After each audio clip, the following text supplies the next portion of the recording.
So we're going to begin second part of our genetics vocabulary and concepts. And we're going to talk about first meiosis. In order for parents to pass on their genetic information to their offspring, they have to produce sex cells that then can be used to produce that new offspring. So the sex cells are sperm and egg. Males produce sperm, females produce an egg. The really important part of this story is just that if we need 46 chromosomes to be a human being, and all of our cells have 46 chromosomes, how do you end up making a new human being? If you just combine the two cells, 46 plus 46, you're going to get 92 chromosomes, and that's not going to be a human being. So our sex organs undergo a process called meiosis, or the cells in the sex organs undergo a process called meiosis, and that actually decreases the number by half. So when they create the sperm cell will only have 23 chromosomes. And when the egg cell is created, it also will only have 23 chromosomes. That way, when sperm meets egg, 23 plus 23 will make it 46. So that is meiosis. And that's how we produce these, what we call haploid gamete cells. So a gamete is just a sex cell, sperm or egg, very specific type of cell. So meiosis is what happens to produce this. And then some vocabulary words that you should know. A karyotype is this picture right here. So you're going to see the word karyotype in some definitions. So I wanted to make sure that you knew what a karyotype is. So this is a karyotype, which is just the display of your chromosomes.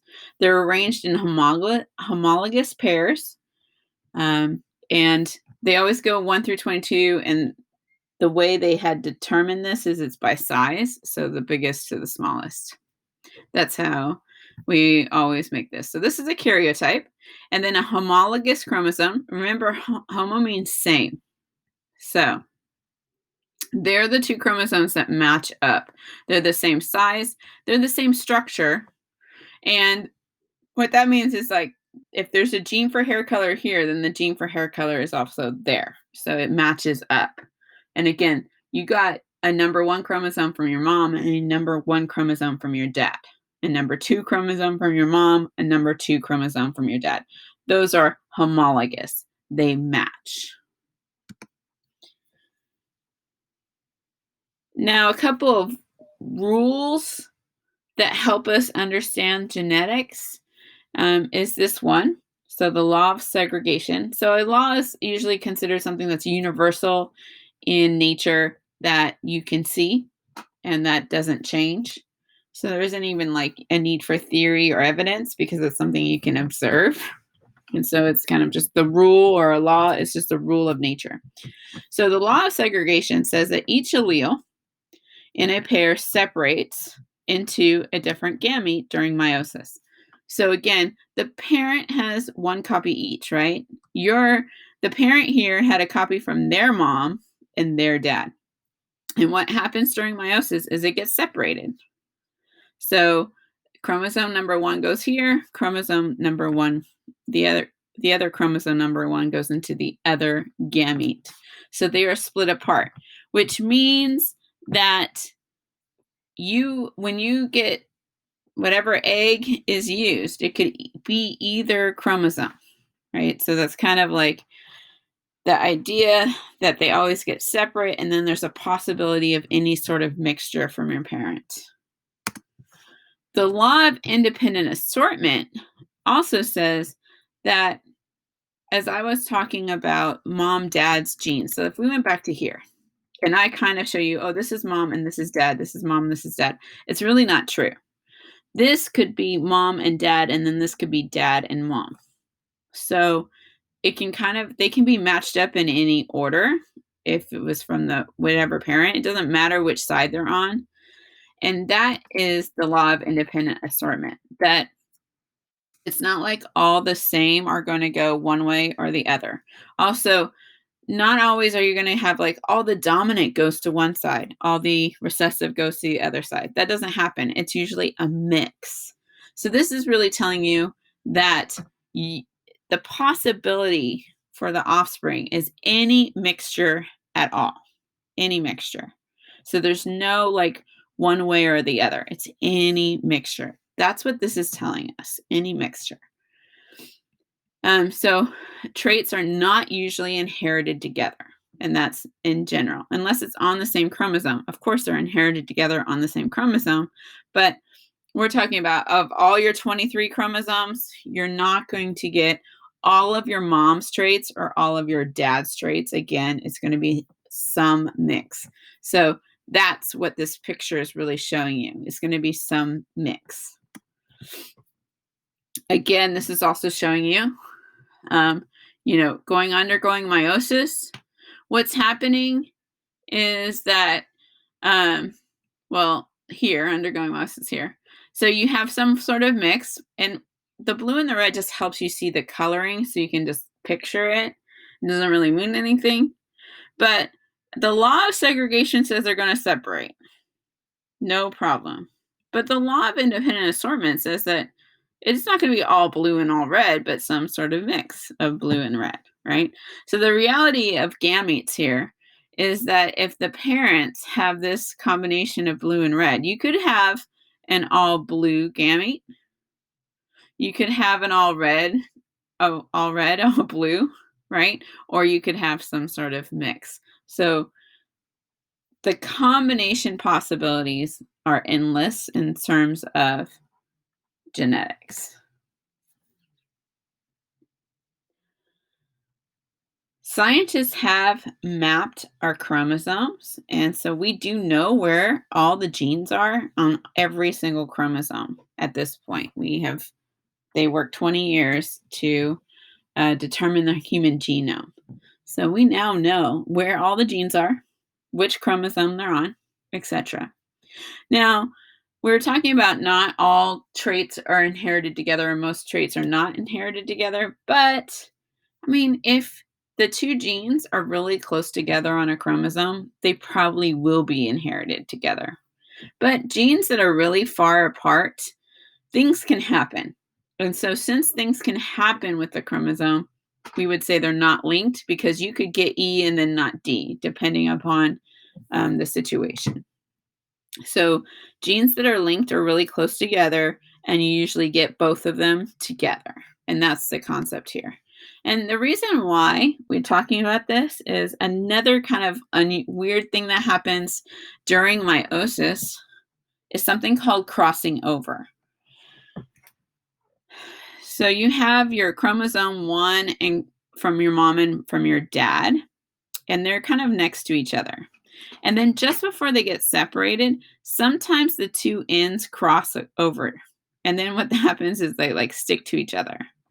And so you kind of end up mixing the chromosome from the mom and the dad into a mixed one. So you can see here that because of crossing over, you have a little bit more of a mixture from your parent than you would expect. So notice the farther apart two genes are located on the chromosome, the more likely a crossover will occur. The percentage of crossing over for two traits is proportional to the distance.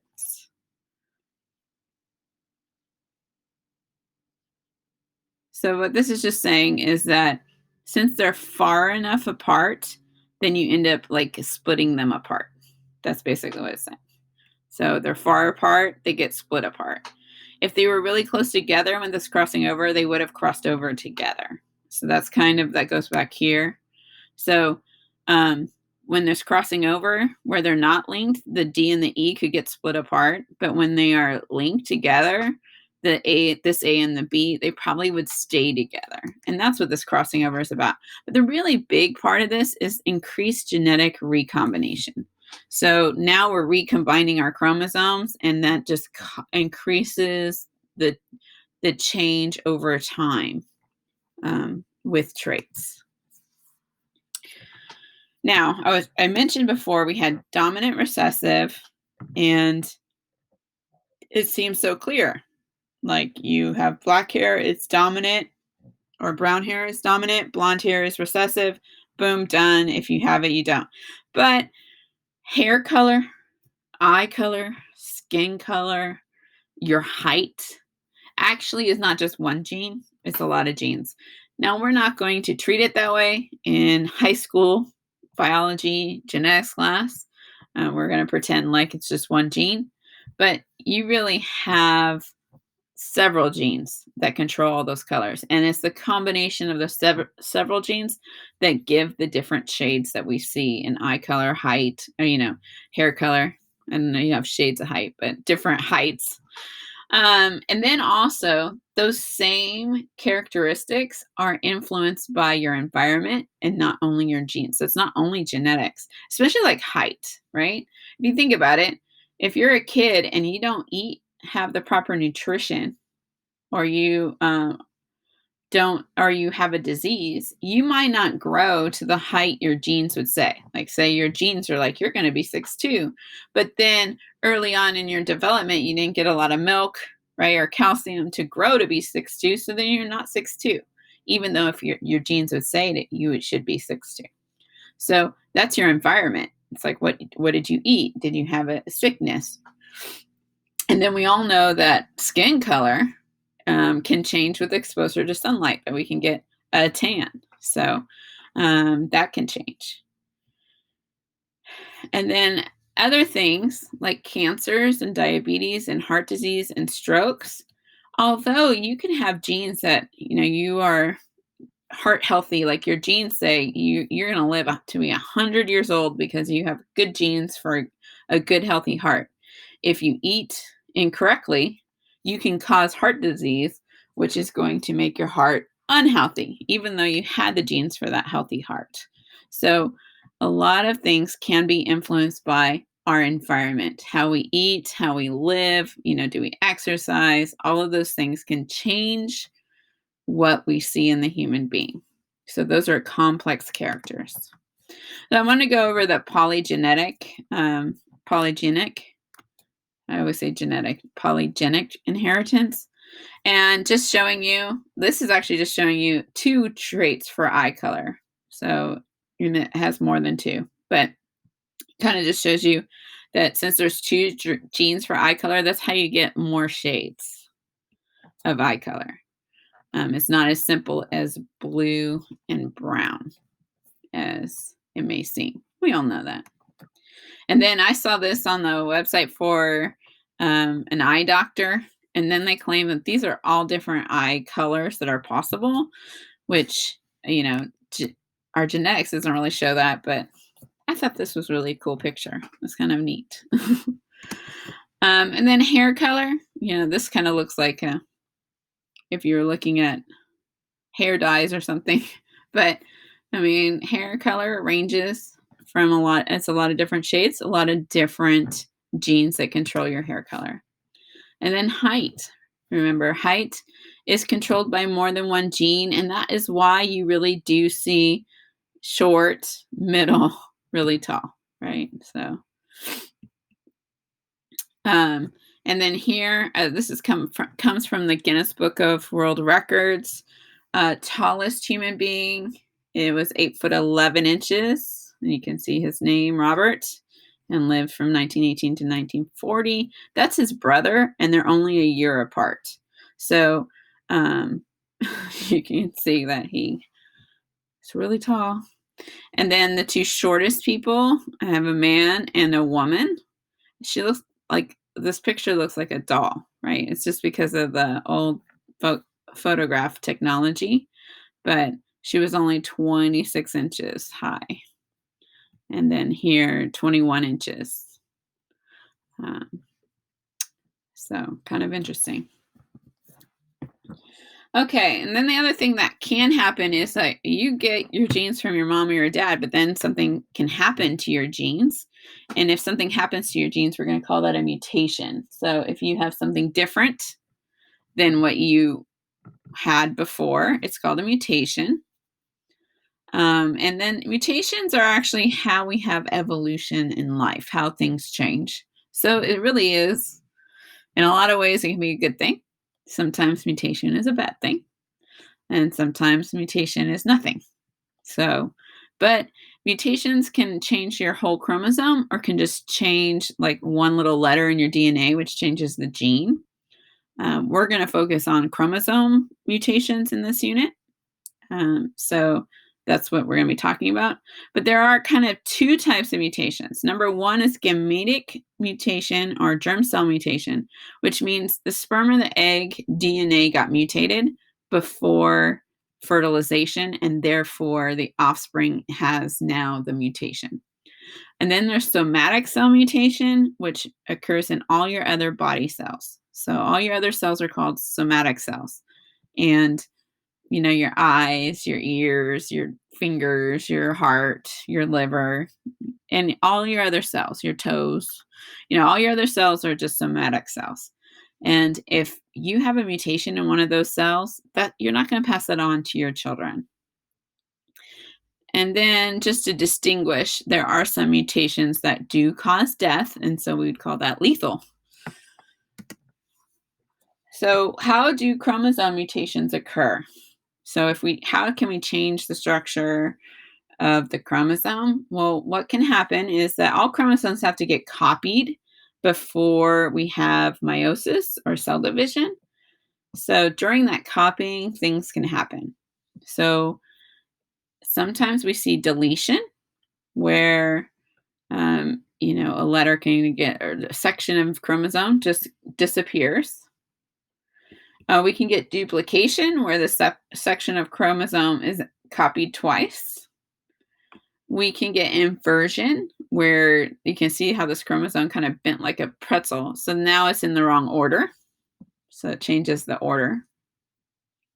And then we can get translocation, which is really that crossing over where the homologous chromosomes switch pieces, right? So that's translocation. And then the last kind is called non-disjunction. So non-disjunction happens during meiosis. And what happens, they're supposed to be that they separate apart evenly, right? So that's proper disjunction, one on one side, one on the other. Non-disjunction is that two go to one side or nothing goes on the other side. So that's called non-disjunction. And a lot of times with non-disjunction, the fetus is not viable and the fertilized egg will be miscarried. So there would never be a baby. But in humans, we do have examples of humans that don't have 46 chromosomes. Some humans are born with 45 chromosomes. And so that would be called monosomy because they're missing a chromosome. And then some humans are born with 46 chromosomes or 47 chromosomes, and that's called trisomy because they have an extra one. And it really depends upon where the missing chromosome happens. So you can see here with monosomy, it's common you can be born with only one X instead of two X's if you're a girl. You can be born with two X's and a Y, which is trisomy. So with the sex chromosomes, it seems like it's more possible to have monosomy or trisomy. The only other place that we know people are born with trisomy is when their number 21 chromosome has 3. And that child will be born with the condition called Down syndrome. So a person with Down syndrome has an extra 21st chromosome.